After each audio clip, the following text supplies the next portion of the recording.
मैं तो नेताओं से कहना चाहता हूं कि अगर झगड़े करना है तो आप लोग इस बात के लिए झगड़ा कीजिए कि सबसे पहले गरीबी कौन ख़त्म करेगा, कौन सी पार्टी सबसे पहले गरीबी ख़त्म करेगी, कौन सा नेता सबसे पहले गरीबी ख़त्म करेगा, इस बात के लिए झगड़ा करो यार।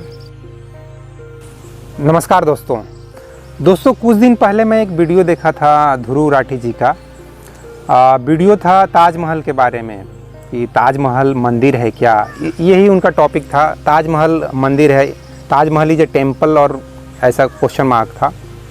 दोस्तों मैं अपनी बात करूं तो मुझे इतिहास में कभी रुचि रही नहीं।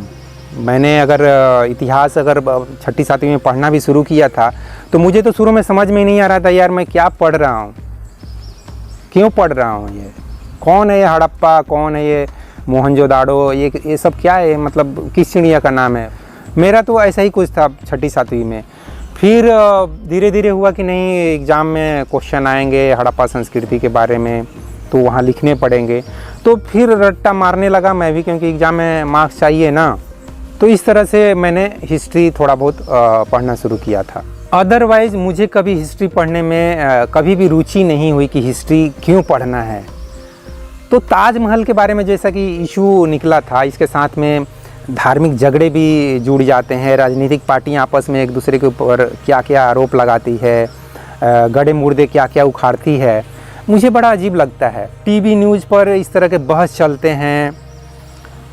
मैं तो टीवी न्यूज़ पर चाहता हूं कि एंकर लोगों से, चाहे टीवी न्यूज़ मीडिया के जो बड़े बड़े धुरंधर हैं, जो मालिक है, उन सब से मैं तो यही चाहता हूं कि सर अभी हमारे देश में चाहे इस धरती पर जो सबसे बड़ी समस्याएं हैं वो है गरीबी, बेरोज़गारी, अशिक्षा, पॉपुलेशन एक्सप्लोजन और पोल्यूशन, ग्लोबल वार्मिंग। इस तरह की समस्याओं पर ही हमेशा न्यूज़ पे चर्चा करवाइए ना। ये सब क्या धर्म को छोड़ दो। ताजमहल क्या है? ताजमहल एक मकबरा है, मैं वही पढ़ा था। शाहजहाँ ने उनको बनवाया था अपने बेगम मुमताज़ के नाम पर, और कब बनवाया था, क्यों बनवाया था, उसके पीछे क्या कहानी है, मुझे कुछ भी नहीं मालूम। और ना ही मैं ये वीडियो बना रहा हूँ वो सब कहानी सुनाने के लिए। वो कहानी अगर सुनना है तो ध्रुव राठी अच्छा वीडियो बनाए हैं। आज बहुत सारे फैक्ट्स वो अमेजन से लेकर या कहाँ से फैक्ट्स लेकर और पूरा दिमाग में रख लेते हैं, या स्क्रिप्ट कहीं उनके सामने स्क्रॉल होती है मालूम नहीं, तो वो अच्छा वीडियो बना देते हैं। बहुत सारे फैक्ट्स, कैसे इतने फैक्ट्स को दिमाग में रख के और फिर वो रट्टा मारते होंगे। उनकी अच्छी मेमोरी है, मेरे पास कोई मेमोरी नहीं है। वो 16वीं शताब्दी में बनी या 15वीं में बनी, मुझे इस चीज़ में कभी इंटरेस्ट नहीं रहा, मैं फ्रैंकली बता रहा हूँ। और यही चीज़ मैं अपने बेटे में भी देखा, मुझे कुछ बुरा नहीं लगा। उसको हिस्ट्री पढ़ने में, सोशल पढ़ने में, ये सब में कभी कोई इंटरेस्ट नहीं आया। इवन वो हिंदी, संस्कृत, ये सब भी, इंग्लिश, ये सब पढ़ने में कुछ ज़्यादा इंटरेस्ट नहीं लेता था, क्योंकि उसको दिमाग को खुराक नहीं मिल रही थी। उसको खुराक मिलती थी फिजिक्स, केमिस्ट्री, मैथ से। तो जहाँ से उसको खुराक मिलेगी वही चीज़ पढ़ेगा ना। जैसे कि मुझे भी इन्हीं चीज़ों में खुराक मिलती थी, और उसके बाद थोड़ा सा ये साइकोलॉजी और स्पिरिचुअलिटी, रजनीश और कृष्णामूर्ति, इन लोगों की बातों में या विवेकानंद की बातों में या कबीरदास की बातों में मुझे थोड़ा इंटरेस्ट आ गया। तो उन चीज़ों से मुझे खुराक मिल रही थी, दिमाग को खुराक या आत्मा को खुराक मिल रही थी, उन चीज़ों में इंटरेस्ट लिया, वही सब चीज़ पढ़ा मैंने। तो दोस्तों मैंने अगर हिस्ट्री कभी पढ़ा भी है ना तो ऐसे ही अनमने ढंग से पढ़ा है, ऐसे ही थोड़ा बहुत जानने के लिए कि हाँ हमारे बाप दादा पूर्वज लोग क्या किए, आज से 2000 साल पहले कैसे लोग रहते थे, खाते थे, पीते थे, क्या करते थे, वही सब थोड़ा सा जानने समझने के लिए पढ़ लिया हूँ। बाकी आप मुझे बोलोगे, कुछ टेस्ट करोगे कि अच्छा बताओ अशोक के पिताजी का नाम क्या है, या गौतम बुद्ध के माताजी का क्या नाम है, मैं बोलूँगा मुझे कुछ नहीं मालूम। वो नौकरी लगने के लिए, नौकरी के लिए भले ही मैंने थोड़े से जीके यूके पढ़ता था, हिस्ट्री नहीं पढ़ता था मैं, जीके यूके थोड़ा सा पढ़ता था। तो नौकरी के लिए मैंने भले ही कहो तो मैंने थोड़े बहुत ये हिस्ट्री चाहे जीके पढ़ा हूँ, बाकी मुझे ये हिस्ट्री में जीरो इंटरेस्ट है। और मेरा बस ऐसा चले, मुझे अगर इस देश का शिक्षा मंत्री अगर बना दोगे तो मैं हिस्ट्री सब्जेक्ट को ही हटा दूंगा। हिस्ट्री जो कि आईएएस का एक तरह से फाउंडेशन है, मुझे तो लगता है कि पता नहीं हिस्ट्री को क्यों आईएएस जैसा एग्ज़ाम में रखा गया है, यूपीएससी बोर्ड ने क्यों इसको रखा है हिस्ट्री को। मैं हिस्ट्री को ही साइड कर दूंगा, हिस्ट्री पढ़ने की ज़रूरत नहीं है, या ऑप्शनल में रख दूंगा। मतलब आईएएस का ऑप्शनल नहीं बात कर रहा हूँ मैं, ऑप्शनल मतलब इसमें आपके जितने भी मार्क्स आए आपका मार्क्स ऐड नहीं होंगे। 5 क्लास से इंटर तक या ग्रेजुएशन तक जितना भी पढ़ो, हिस्ट्री ऑप्शनल सब्जेक्ट रहेगा। आपको इंटरेस्ट है तो हिस्ट्री पढ़ो, नहीं इंटरेस्ट है तो मत पढ़ो। आपको उसमें 0 नंबर आते हैं कि 10 नंबर आते हैं, कोई फ़र्क नहीं पड़ता है। आपके मेन मार्क्स जो होंगे वो फिजिक्स, केमिस्ट्री, मैथ के होंगे, कंप्यूटर साइंस के होंगे, इस तरह के सब्जेक्ट्स के मार्क्स होंगे, या इंग्लिश के होंगे, हिंदी के होंगे।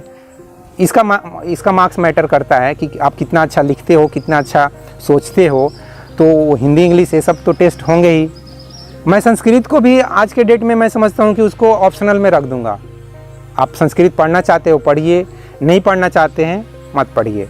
आज के टाइम पे हिंदी, इंग्लिश और जो भी एडवांस लैंग्वेज है, फ्रेंच है, चाइनीज़ है, ये सब पढ़ना है। मुझे तो इतना लिटरेचर और में इंटरेस्ट नहीं है, मुझे लैंग्वेज में इंटरेस्ट नहीं है। 20 साल से रह रहा हूँ यहाँ साउथ इंडिया में, आंध्र प्रदेश में। मुझे तेलुगु अभी भी पल्ले नहीं पड़ती है, कुछ भी समझ में नहीं आता। चाला बागुंदी बस इतना ही 1-2 शब्द मालूम है, और अदरवाइज मुझे लैंग्वेज कुछ ज़्यादा जमता नहीं है। तो दोस्तों, ये वीडियो तो ताजमहल के ऊपर बन रहा है, लेकिन ताजमहल के बारे में बहुत कम बात हो रही है, जैसा कि आप देखते हैं।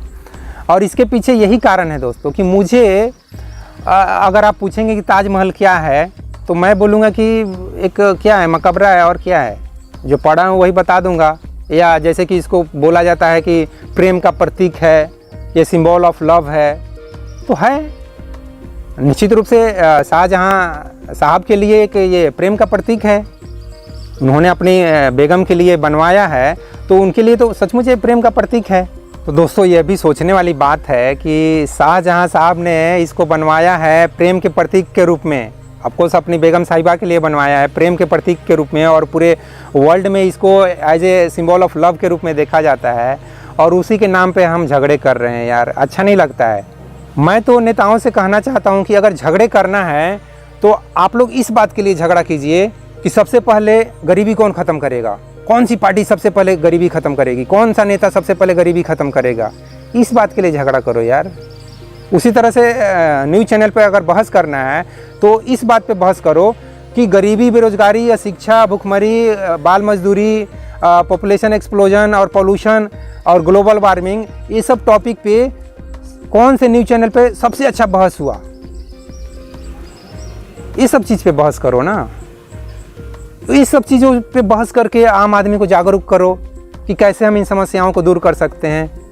ये ताजमहल, ये मंदिर, वो मस्जिद, ये सब चीज़ों पे क्यों बहस कर रहे हो यार? आप लोग जागरूक हो ना। मीडिया को, सोशल मीडिया को या मीडिया को, न्यूज़ वालों को चौथा स्तंभ कहा जाता है। देश का चौथा स्तंभ है ये।